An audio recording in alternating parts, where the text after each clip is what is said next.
Hi, and welcome to the show. Subscribe at kevinmd.com/podcast. Get CME for this episode by clicking on the CME link in the show notes. Today, we welcome Moshe Bar. He's a cognitive neuroscientist. His KevinMD article is titled, "A New Approach Shifts Thought Patterns to Improve Mood." Moshe, welcome to the show. Thank you very much for having me, Kevin. So we'll get into your article in a little bit. First off, just briefly share your story and journey. So I'll talk about my professional journey. I grew up in Israel and I did my bachelor degree was actually in electrical engineering. And then my master's was in computer science and math. But then I decided I'm mostly interested in the human mind. So I moved to the US and I did a PhD in psychology and neuroscience. Then moved to Harvard University where I did my postdoc first and then I became a faculty. So I served as a faculty at the Harvard Medical School for 13 years. And then came back to Israel about 10 years ago, where I directed the big and young and vibrant neuroscience center for 8 years. And 2 years ago, I stepped down as a director. I'm still an active scientist with a fun lab, and finished writing a book called Mind Wandering last year. And happy to be talking about the startup we established based on my research on mood and depression. So I'm an internal medicine physician, and this audience is primarily clinicians, practicing physicians. And tell us about that intersection between what we see in medicine every day in the exam room and cognitive neuroscience. Yeah, so specifically my expertise now is mental disorders, especially depression and anxiety. And of course, as clinicians, independently of what part of the body you care about, if depression is not the primary diagnosis, it will be secondary. So many sick individuals are worried, are sad, and at the end of the day, we have depression and anxiety in realms we didn't expect. So we should be minded of the state of mind of others, regardless of their physiological problem. That I would say, yeah. All right. So your KevinMD article titled, "A New Approach Shifts Thought Patterns to Improve Mood." Tell us, how did your article come together? Yeah, so it's more than an article. It's really the the main activity of my group these days. But the idea is that, as you said before, I'm a cognitive neuroscientist, and for many years I really cared about what we call basic research or basic science. I was selfish, just a kid playing in a sandbox, only interested in how the brain works without thinking about practicalities or clinical issues. Not because I didn't care about them personally, but in terms of the science, what fascinated me was really the brain and the mind. And really, cognitive neuroscience is the intersection of psychology, cognitive psychology, and neuroscience. But at some point, maybe after 10 years of being a young professor, I stumbled across a few observations about the depressed mind, specifically that people with depression don't take the global context into account. And back then, we were the first ones to really characterize the network in the brain that analyzes context and broad perspective and associative thinking. So it kind of boggled me and really almost annoyed me that I can't explain. I can't explain what's the relationship between your perception about the world and your mood. Mood seemed this mysterious, pixie dust thrown at you and making you feel good or bad. So that started the quest that I'm really happy about, and I have to say also proud about, that try to connect the way we think with the way we feel. Okay, and the more you look at people in depression and mental disorder by and large, you realize that every mental disorder actually involves also a thought disorder. Mm-hmm. We usually think about mental disorders as some kind of a chemical imbalance, something that's very biological, chemical, but there's also cognitive aspects, and by cognitive I mean the way they think. And people in depression, with depression and mood, tend to think in a very characteristic way. Mm-hmm. People in depression and anxiety, if I'll phrase it informally, their thinking pattern is stuck.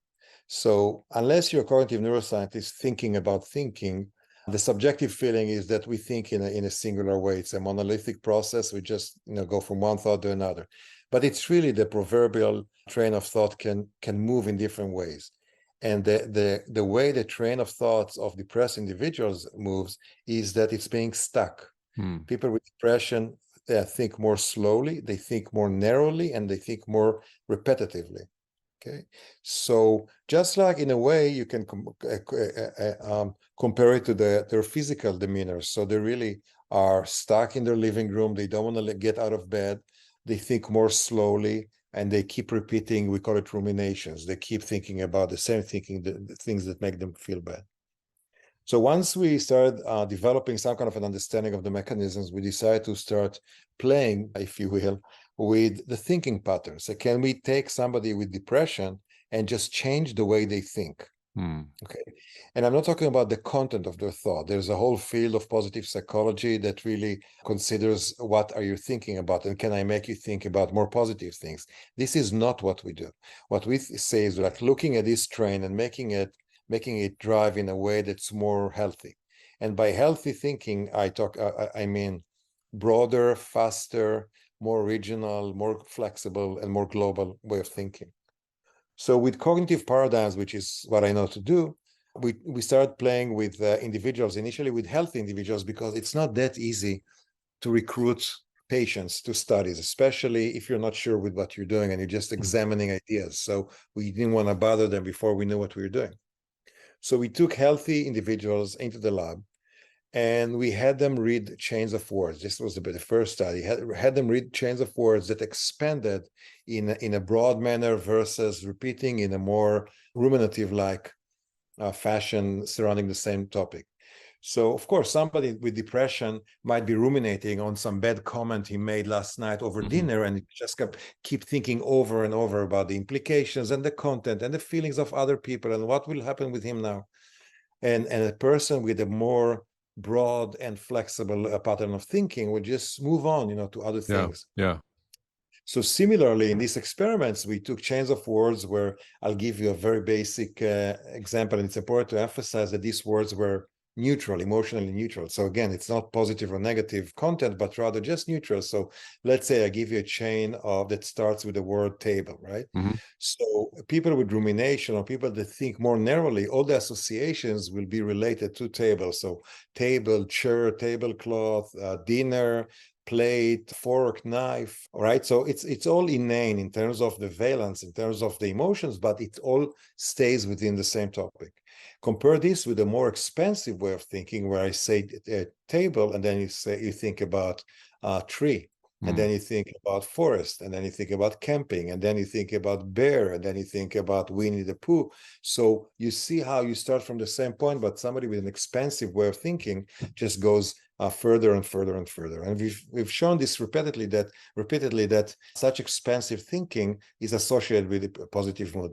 Initially, we've proven this with healthy individuals. We showed and significant improvement in mood just by merely reading these chains of words that expanded more broadly, published this and went beyond that. But the idea was really that if you look at different ways of making the progression of thought more facilitated, then it's not only broad associations, but also making it faster. So if you make people read text faster and faster and faster, it kind of emulates a state of exhilaration that's typical in manic state. So, and we know that is associated with elevated mood.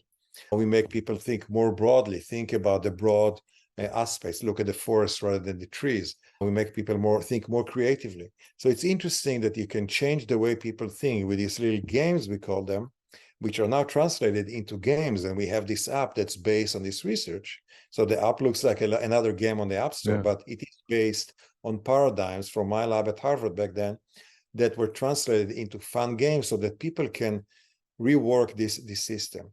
And we have shown, when I was still there, we've shown with MRI scans that people that ruminate, that they think in a depressive manner, in a very narrow and ruminative way, if they do this chronically, if people ruminate for a few years, actually they lose neuronal volume. So a key structure in the brain, the hippocampus, loses its neuronal volume over the years. So you realize that there is a damage to structure here. And the idea here is that if you are now engaged in thinking pattern that is more expansive and you practice this better type of thinking, actually reconstruct this lost infrastructure and regain lost neuronal volume. How long does it normally take to shift someone from a more narrow range of thinking into something more expansive? You mentioned the chain of fours. How long does it typically take for us to break that narrow band of thinking?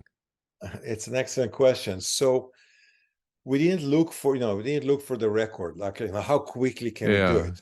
People in the lab, played for 10, 15 minutes. I mean, read their chains, and it was already enough for them to think more broadly. Now, the follow-up question to your great question is, how long would the effect last, yeah, right? So will they leave the lab and now they go home? yeah, Will they still be thinking broadly? And here I have to refer to, think about SSRIs, right? Like yeah, Prozac or these other antidepressants. People take them like the first 4 weeks, they don't even notice the effect, right? So it yeah, starts to work, to kick in only after 3 or 4 weeks. yeah, And even then, they don't just stop the SSRIs the moment they feel good. You yeah, actually have to maintain this process. So you have to maintain this regime. So given what I told you about the lost infrastructure and the fact that persistent rumination have changed your brain, you would imagine that you really have to engage in this for an extensive period of time for this to become a new mental habit. So we know that when we do this with people for like 15 minutes a day for a few days a week, after 4 to 8 weeks, we already show a remarkable improvement in depression. But to characterize it and to give you an exact question of exactly how yeah. quickly is it's not a one-shot thing, but it definitely takes surprisingly little time to change it, at least temporarily. So, in terms of the data of it affecting depression, give us a sense of what kind of impact it has. Like, have there been double-blind studies where you gave someone this app and a population without the app, and you compare the rates of depression and is improvement? So, to give us a sense of some type of data Yeah. in terms of that link between the facilitating the thought progression and its impact on depression. Yeah. So funny you should mention it because we just finished our clinical trial. So we ran clinical trials at Mass General Hospital that were concluded a month or so ago. And there we recruited a lot of, a blind but very competent crew at MGH of psychologists and psychiatrists recruited patients for us and assigned them to control versus intervention. And those in the intervention had to play for 15 minutes a day, 4 times a week for Okay. 8 weeks. And these psychiatrists were evaluating their state at the beginning, at the middle, and at the end, with very extensive battery of questionnaires that are standard for depression, but also for other aspects of mental health and well-being and etc. And we found that 8 weeks were enough to reduce their main measurements of depression. There's a famous standard measure, it's called MADRS, Hmm. MADRS, that is filled out by the clinician, but there's also PHQ-9, which is filled out by the actual patient. So both of these were reduced by almost 50%. So 50%. almost 50% of depression seems to disappear with just playing with this game for a total of 8 hours, really, for during the 8 weeks. Yeah. What are these games like? So the game, I don't know about you, but I'm not a gamer. So my people in the startup company were begging me and chastising me for not playing. But at the end of the day, they're fun games. And one thing I need to emphasize when I talk with people is that these are not to be feel-good games. The treatment here is not the fun from the game. The game's supposed to be fun because just like when I was a kid and my mother would like to give me a pill that was too bitter, she'll add sugar, she kind of grind it and add sugar. So the fun of the game is just the sugar, it's not the pill. So you're not going to live, after the game just giddy. It's the game itself is supposed to be imitating what we did in the lab by making your thought pattern. But the game themselves, a farm where you do all these silly things that people do in games, but they are actually rooted in science where we make you see the big picture. We make you read chains of words, like I just said with a table, right? Make you read text more fast or faster all the time. So everything that we know from the lab, and it's not only my lab, I'm happy to say that it's also replicated and expanded in other colleagues' labs. So we really put it under one roof of this FTP, the facilitating thought progression. Hmm. FTP is really the collection of all these paradigms that we know work to facilitate thought progression from different angles. So you mentioned, of course, depression. You mentioned a little bit of its effect on bipolar and mania. What other mental health conditions is affected by facilitating thought progression? Right. So this is something that sometimes as a newcomer to a field, you have an insight that people, it was in front of people's eyes all along, right? So I consider myself still a newcomer to the world of psychiatry. I'm a PhD, but I do have an extensive experience already. But I will say still that even as a cognitive neuroscientist, or especially because as a neuroscientist, it becomes almost an absurd observation. But the idea here is that every mental disorder involves a thought disorder. Hmm. So that's one, it's on the one hand sounds intuitive, on the other hand sounds provocative. So every type of mental disorder, they just think, not just, but they think differently. Okay. And people, and almost all mental disorders, I can't say all of them, suffer from some type of ruminative or repetitive thoughts. So think about OCD, for example, or eating disorders, or addiction, all these other problems that are not depression per se. I mean, they might have comorbidity with depression, but all of these other mental disorders are also characterized by some type of repetitive thinking. Okay. And it's interesting because again, we tend to think about mental disorder as a chemical thing. You think about the brain as a cascade of operations. So at the very bottom of this cascade, there's molecules and genes, but at the very top level of this cascade of operation, there's cognitive processes and emotional processes. So the pharma and the most of the world has been attacking the lowest layer of molecules, and then the effect went all the way up to the way you feel. And the way we see it, we just look at this cascade from the other direction. It's like, let's modify the way they think, and this will trickle down to the molecules. I don't have evidence that it actually changes concentrations of serotonin or dopamine, but I guarantee. I mean, I'm sure it does. So really thinking about thinking, and in all mental disorder, it goes beyond just depression and bipolar and all these clearly mood disorders. So, do you envision a world someday where a clinician like myself, tackling this huge population with behavioral health disorders, I can prescribe an app one day, and a cognitive based app that can facilitate their thought progression, and hopefully that can make an impact? Yes, I actually think, because we also talk about resilience, even if you don't have depression, you do want to feel better and you do want to not fall into depression in the future, right? So we actually have an app that you can try. I thought for some reason that you had it already up front, but feel free to play with it. It's called Mood Bloom, and it's on the App Store. And you can see for yourself how it looks. But the idea is that if people play games anyway, that's a no-brainer. Just, Yeah, instead of Angry Birds, why don't you play Mood Bloom and see what it does to your brain? sure. And I joke with my CEO, my friend and chief executive officer, who is one of the founders of Waze, if you're familiar with Yeah, Waze, yeah, that even one item in our game, which is making thought process more flexible and more creative, could be a startup company in itself, because it emphasizes creativity. It makes you think more creatively. We know that it is associated with improved mood, but imagine I told you, have your kids play with this game and they'll be more creative. That's already happy to do, right? So now that we talk about your patients, even if they suffer from their liver or pancreas or lungs or have a broken leg, why don't make them feel better by playing a game that can actually take their mind off the topic of rumination, of their pain, of their situation, condition? We're talking to Moshe Bar. He's a cognitive neuroscientist. Today's KevinMD article is titled "A New Approach Shifts Thought Patterns to Improve Mood." Moshe, tell us some of your take-home messages that you want to leave with the KevinMD audience. Mm. Okay, so I don't know about the scale of these messages, but I will just freestyle it and take whatever you want from it.